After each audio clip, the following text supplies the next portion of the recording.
কোনো বস্তুর ক্রয়মূল্য ও বিক্রয় মূল্যের অনুপাত যথাক্রমে 50:51। বস্তুটি বিক্রি করে কত শতাংশ লাভ বা ক্ষতি হয়? উত্তর, আমরা এখানে ধরি বস্তুটির ক্রয়মূল্য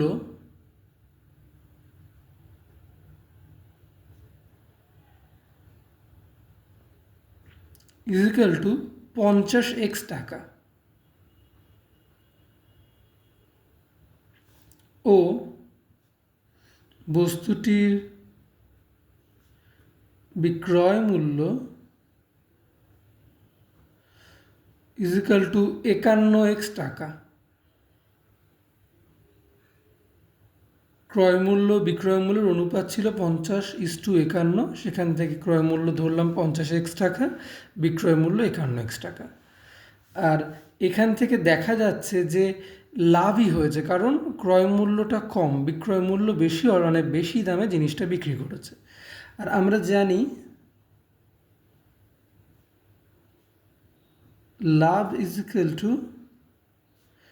বিক্রয় মূল্য মাইনাস ক্রয় মূল্য। আর এখানে লাভ, এখানে বিক্রয় মূল্য কত? 51x মাইনাস ক্রয় মূল্য কত? 50x। এত টাকা, তার মানে 51x মাইনাস 50x = x টাকা। প্রশ্নে কি জানতে চেয়েছে? প্রশ্নে জানতে চেয়েছে বস্তুটি বিক্রি করে কত শতাংশ লাভ বা ক্ষতি হয়। এখানে লাভ হয়েছে, তাহলে কত শতাংশ লাভ সেটা বের করতে হবে। আমরা জানি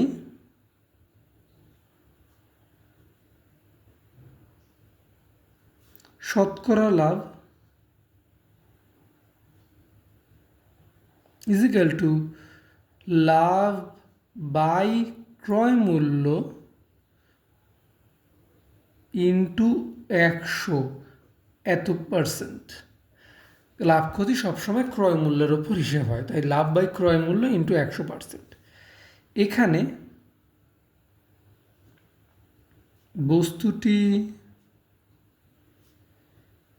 বিক্রি করে লাভ শতকরা